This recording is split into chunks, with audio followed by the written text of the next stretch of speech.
Today I want to talk about creativity and artificial intelligence art. Just like everyone maybe knows, in August there was this art competition where a designer submitted his work and he has won the first place. It has started huge battles in art community.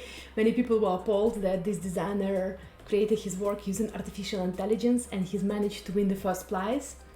What he did, he submitted his work and he has won. I've read a couple of his interviews. Assumably, he indicated that he made it via Midjounrey. Midjounrey is one of the programs where you can create artificial intelligence works. And when it was lost in translation, or maybe the organizers of the contest didn't know what Midjounrey means, he just won. And I saw really many people discussing this event, and whenever someone was calling him an artist, people were getting quite angry in the comments saying he's not an artist. He just clicked the button and Midjounrey created a work for him. Well, before we're gonna talk, is he really an artist or is he not an artist? Maybe you don't know how Midjounrey in particular works. I talked about it in my previous video, and to make a short summary, basically you go to the program, you type in what you want to see. For example, you can want to see a bear near the sea, and then the program will generate a bear near the sea. But you can also give a way more detailed prompt. You can say a bear near the stormy sea in the sunset.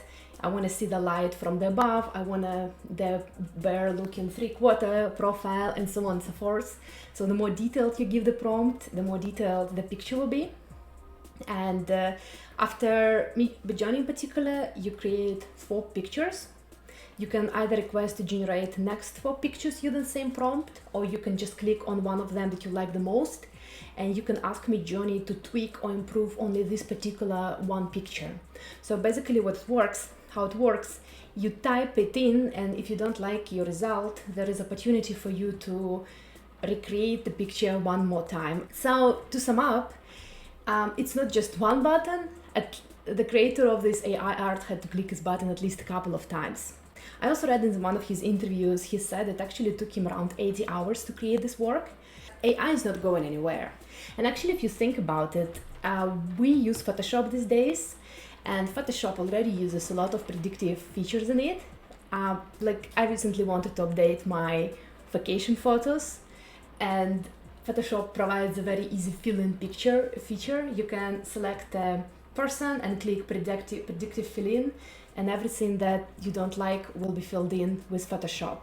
People refer to the United States Patent Office that a couple of times quite strongly said that artificial intelligence works cannot be copyrighted. It has to be created by a human. And I think there were a couple of decisions where it was said that the work must have at least some creativity, and also it must be created by a human. And also the same US court was talking about monkey case, and they said, monkey can't own copyright. It means a work created by Midjounrey, like a program, also cannot be copyrighted. And here I was thinking, what is monkey case and how it relates to the copyright work created by Alan during his digital art competition? And monkey case is actually a case from like a couple of 5-10 years ago. There was a journalist who set up a camera in the woods, and he was trying to take a picture of the monkeys. And he was doing it for a couple of days, but monkeys were always running away from him. So as the photographer said, he had to become friends with these monkeys. He had to really adjust them, find out at which hours they come out and which they leave. There was a big court case also going on around this case, whether this picture is a public domain, because it was taken by a monkey. A monkey can't be a copyright owner. And I think that was also an opinion of the United States court, that I think most likely they wanted to rule that the photographer couldn't own copyright on the picture, since monkey was the one that clicked the button. So I think UK patent office also issued some opinion, and their opinion was that even though the picture appeared because of the monkey that clicked the button, just like with artificial intelligence, we just click the button. But the opinion of the UK office was that there is a bit more than just clicking a button in this case. Photographer who set up equipment in the correct place, who maybe chose the lighting, who knew which settings of the camera to set up. So actually without the work of the photographer, this picture wouldn't appear. So it means there was some original and creative input of the photographer, and therefore this photographer is entitled for copyright. And I think there was a pretty similar case by Austrian photographer Painter, who took a picture of the Austrian girl, and this picture was also shared everywhere in the media, and the photographer wanted to get copyright, and the European Court of Justice said that producing a portrait, you have to use free and creative choices, such as choice of background, pose, lighting, angle, and so on, and therefore the photograph is entitled for copyright protection. And basically we are seeing here that even though in the end you just take a camera and click a button, there is a lot of creative choices that go into the process. And I was thinking to what extent this element of originality and creativity can be found in an artificial intelligence. I think for the outsider, it might think that you just click a button and the work is created. On the other hand, artificial intelligence allows you to express your creativity, as I said, by using certain amount of prompts, adding additional words or removing the words from your prompt. And even though artificial intelligence right now is quite independent from human and still doesn't act without the human action, I found a 4-step test proposed by European Commission. What are the 4 criteria you have to meet to be granted copyright protection? And it says, step 1, it has to be some scientific, artistic domain work, and AI it is. Then there should be human intellectual effort. I was thinking that there are some works which actually have a lot of intellectual effort when you create a work via AI. Work of Alan at this exhibition, he said he worked for 80 hours, so there was quite a lot of intellectual effort. I also think there will be a lot of AI works that even though they are created originally by the system, later people will manipulate them on Photoshop a little bit and tweak to meet actually the idea of the author. Step 3 of this test is originality and creativity and creative choice. And even though indeed there are some works by AI which have zero creative choice and originality, for example, me typing 2 words, woman in rain, and you just see some random picture. But I really think there are AI works that will be really original just because of what the creator wanted to show with this AI works. The final step is expression. This requirement says that idea of an author has to be expressed somehow. I mean, idea is not copyrighted, but the expression of the idea is. And also the expression of this idea should be really relevant to what the author wanted to see. In AI, you actually can't control what comes out.